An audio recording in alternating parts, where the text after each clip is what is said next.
everyone. Thank you so much for joining. Today I show you how to decompose return on equity, also called DuPont analysis, because this method was originally developed at that company. Why are we concerned with our return on equity so often?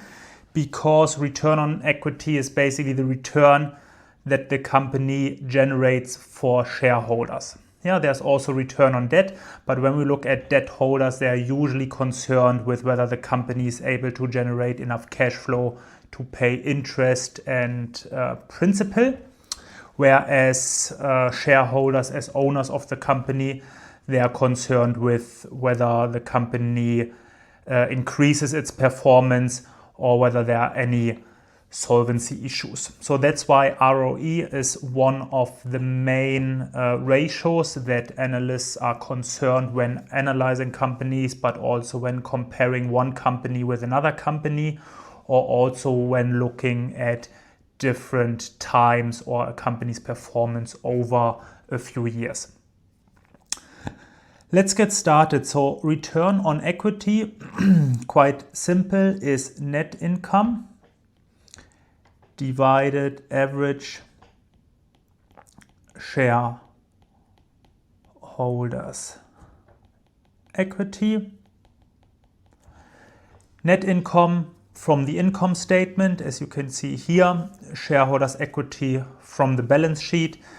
Because it's a balance sheet item, and balance sheet items give you point in time, whereas income statement items, they cover a period of time.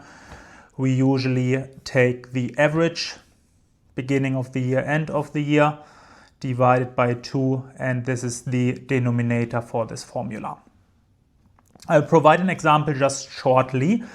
However, if you look at this example, yes, makes sense, but many times the return on equity is quite similar. We will be looking at 3 companies where you see the return on equity is similar and it doesn't give you much insights. So there is a way to basically go into more detail, decompose this ROE figure to exactly understand what drives the return.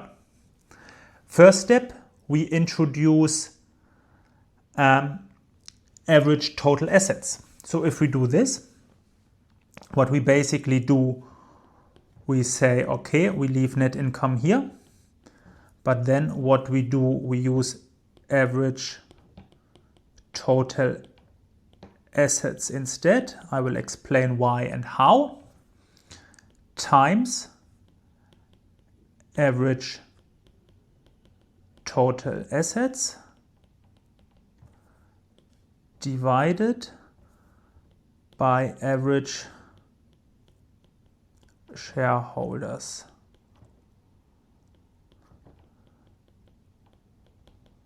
equity. And here you can see we haven't changed the formula because this one and this one again gives you our initial formula here, net income over shareholders' equity. Yeah, so we haven't changed the formula. We have just introduced average total assets to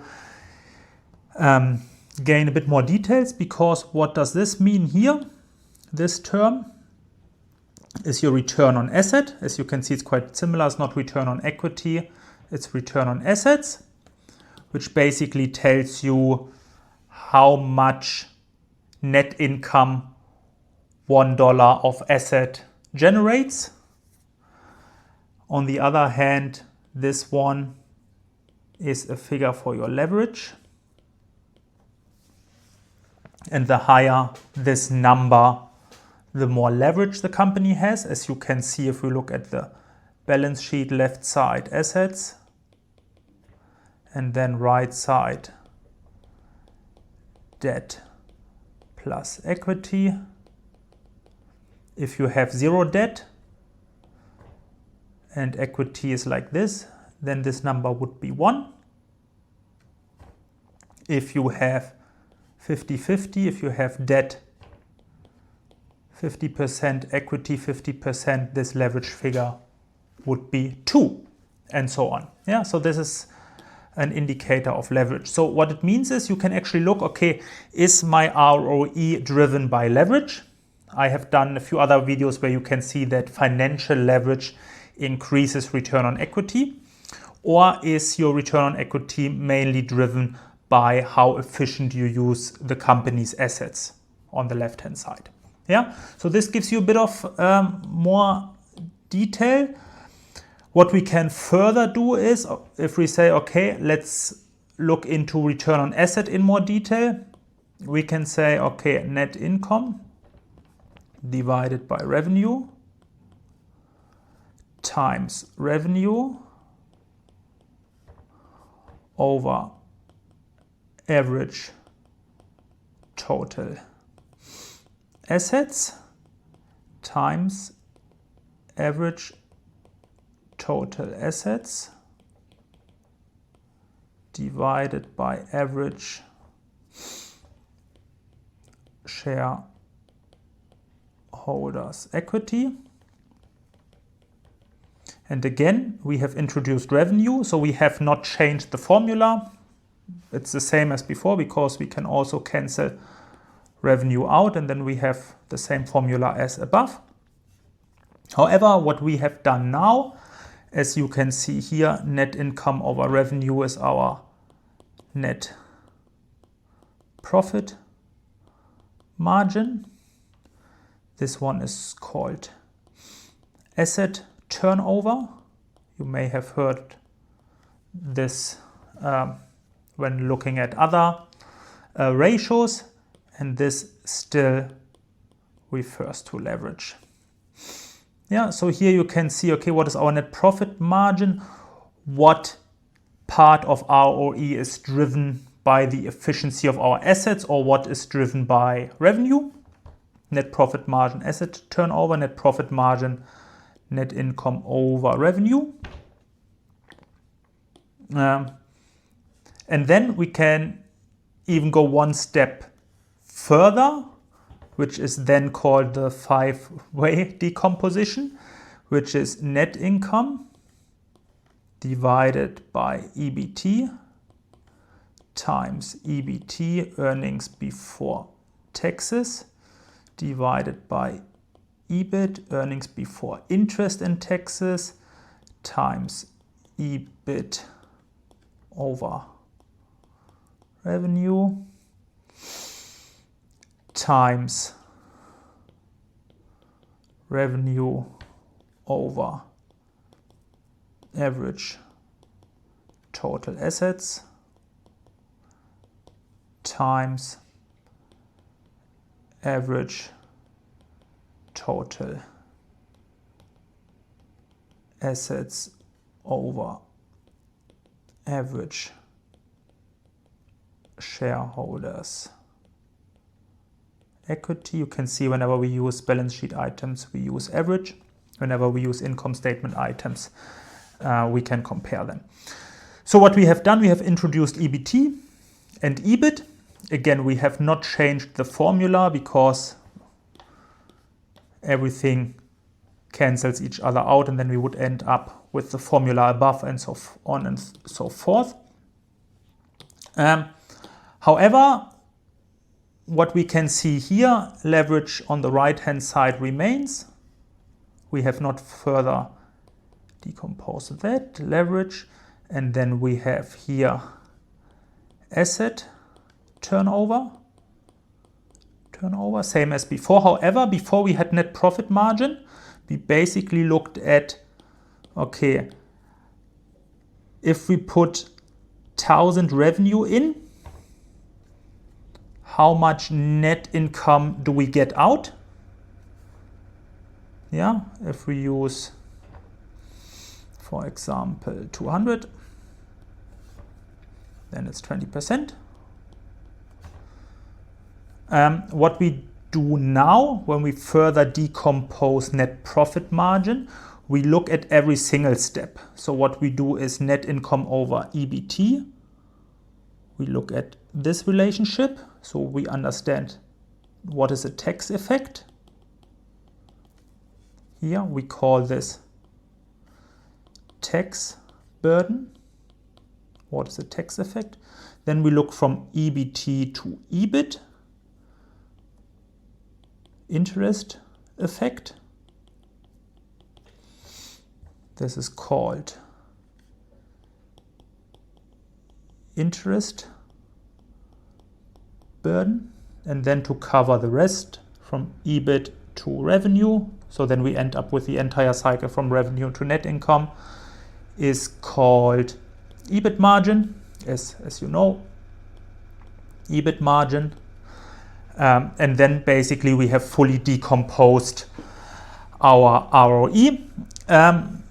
Just a heads up, tax burden, interest burden, it sounds negative, but the higher the number, the higher the ratio, the less tax you pay. The higher this ratio, the less interest you pay, because you want net income be higher compared to EBT, which means your tax amount is lower. Same if you compare EBT with EBIT, you want EBT to be higher compared to EBIT, which means you pay less interest. Yeah, so it's called tax burden, interest burden, but a positive number is usually quite good. So example, if we have three companies, company A, company B, company C, they have different ROEs. First company has 25.7%, 25.2%, and 24.6%. They are almost identical. So for us as an analyst, it's quite hard to say, okay, which company performs better if we look at return on equity. However, if we decompose our return on equity, then we will get further insights: tax burden, interest burden, EBIT margin, asset turnover, and lastly leverage. And then what it shows, if we just use this as an example, 70%, 68%, 72%. Here you can see 68, the company pays more taxes, company B compared to the other companies. If we look at interest burden, company B also pays more interest. So from the financial line items in an income statement, tax and interest, they are quite high. Yeah, so tax burden, interest burden, I said earlier, if the number is higher, the company pays less taxes and less interest. If we look at EBIT margin, 12%, 11%, and 13%. So you can see, so this company here is the worst. Here this company has quite a positive EBIT margin compared to the other companies. If you look at asset turnover, 1.4, 1.5, 1.3. Again, asset turnover here, how much revenue is generated for the assets, and then leverage, for example, 2.3, 2.5, 2.2, which means here highest leverage. Yeah, again, not one number is good or worse, or you can say asset turnover, the higher, always better, leverage higher, always better. But the main idea with decomposing ROE is to understand what drives the return on equity, and it gives you an idea how to compare companies better. You can go even further, but I stop here because this is the most common use. You can even go further and decompose EBIT margin more and so on, and asset turnover rate and so on. But I think to give you an idea why we do it, what does it mean, and also especially when we decompose net profit margin, can be a little bit complex, but if you look at your income statement on the left hand side, it actually makes sense. Yeah, thanks so much for listening. See you in another video. Bye bye.